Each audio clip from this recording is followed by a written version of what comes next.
Chapter 2. So far, assuming only what we have already established, that Saint Matthew was a Hebrew writing to Hebrews and held this faith, I have reached what seems a consistent reading of chapter 1. If we have grasped this, especially his sense of fulfillment, the difficulties of chapter 2 are not, I think, very serious. On the ordinary view that this is primarily a human person's history, or on the Ebionite hypothesis, or on the theory of spliced inconsistent narratives, these difficulties seem to me insurmountable. The chapter opens with the Magi's visit and adoration. This might be taken as one of the strange supernatural events attesting Jesus as a great prophet. But it breaks the narrative's order so completely, forms such an isolated episode in his childhood, connects so little with his teaching or acts as prophet or founder, that I do not wonder people eager to see him chiefly in those roles want to discard it. If discarded, where did it come from? Not from an Ebionite. The child's kingly character, so prominent here, was just what Ebionites were least inclined to stress. And far from delighting in his manifestation to Gentiles, their whole effort was to keep the new covenant as limited as the old.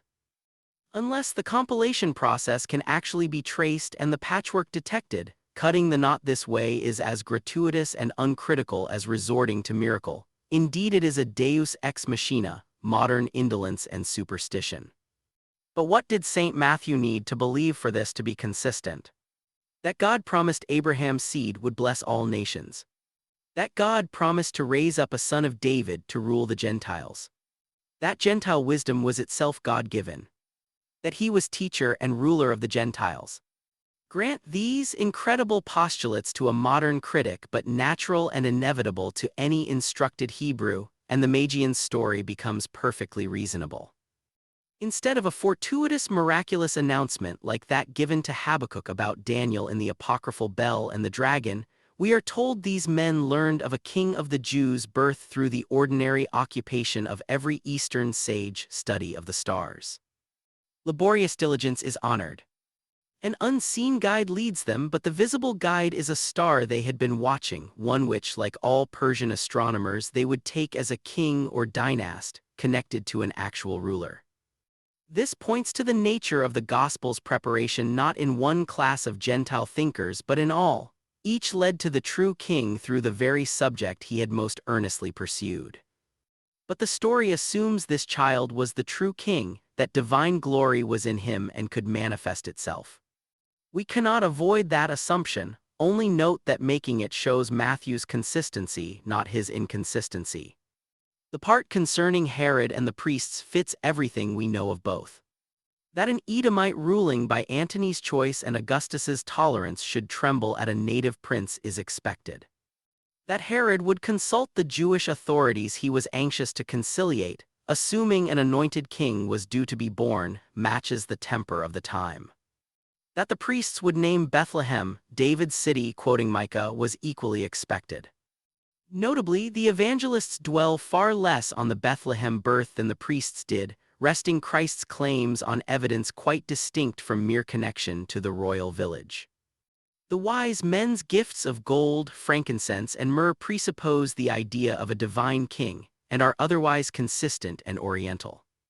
Then, an angel warns Joseph in a dream to flee to Egypt with the child and his mother to escape Herod, and they remain there until Herod's death, fulfilling the words, "Out of Egypt have I called my son." This quotation has puzzled everyone.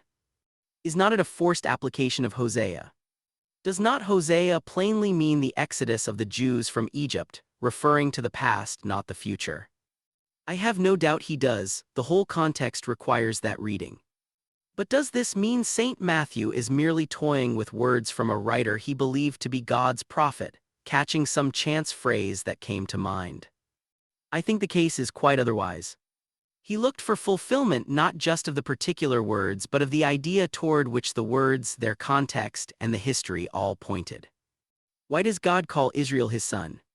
That was the mystery needing clarification. Until clarified, the history of the people God's deliverances, his paternal care and chastisement, remained unfulfilled. If Matthew saw Jesus as Son of God, he believed this history was fulfilled in him. His actual relation as one who took Abraham's seed to God brought to light the relation of Abraham's children to God that their history implied but had not yet manifested. But how was this to be shown to Israel, that this was their king, the one in whom God had regarded the people through all their murmurings as his own family? The evangelists held that every act of Christ's life was significant, that going to and returning from Egypt was no accident but part of divine order. So the people's life was linked to their king's life, and Hosea's words about the one were interpreted through what befell the other. Such reasoning would be natural if Matthew had the purpose I have supposed. I do not see how it is natural on any other view. Then comes the massacre of the infants at Bethlehem, needing no explanation in itself, entirely consistent with Herod's character, given fear of a rival heir. The strangeness lies again in the supposed fulfillment. In Ramah was a voice heard. Apart from the principle I have adopted, Jeremiah's words are as distorted here as Hosea's were there. The mother of the Jewish race weeps over children about to be carried captive to Babylon. She is told to stop weeping, for they will return, the nation will live though many perish. Where do we find the fulfillment of the prophet's sorrow and hope? Here, says the evangelist, is the king and deliverer, the Joseph of the family, who is to become its head and preserve its life. The deaths and deliverance of his childhood connect him to his land's history, not only its past captivity but its future one. A few Jewish mothers wept over these deaths, many more would weep before that generation ended. Rachel would weep over the seeming extinction of her whole family, yet since the head of it was saved, blessing and higher deliverance would come from the ruin. This reading assumes belief in the nation's organic life, a vital connection running through all its history.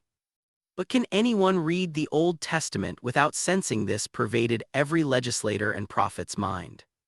And if the New Testament fulfills its promise to explain the Old, must it not take us to the heart of this mystery, showing the center toward which all these lines converge?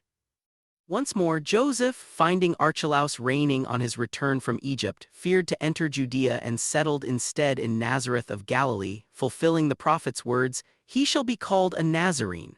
In the earlier cases we could locate the passage referred to, however puzzled by its application. Here we cannot even find the quotation. Matthew says spoken by the prophets, plural, so he does not mean one specific text but a general meaning running through them all, which this phrase aptly captures. Given Nazareth's actual low reputation as shown throughout the Gospels, given how decisively his dwelling in Galilee counted against his claim to kingship among the Jews, given all that Nazarene implied when later applied to his disciples, I think the simplest reading is the most accurate. Matthew has in mind all those prophetic passages suggesting the coming king and prophet would be, like the nation itself, despised and rejected, his true nature unrecognized. This fits with everything before and after and explains better than almost anything else what Matthew meant by the fulfillment of prophecy.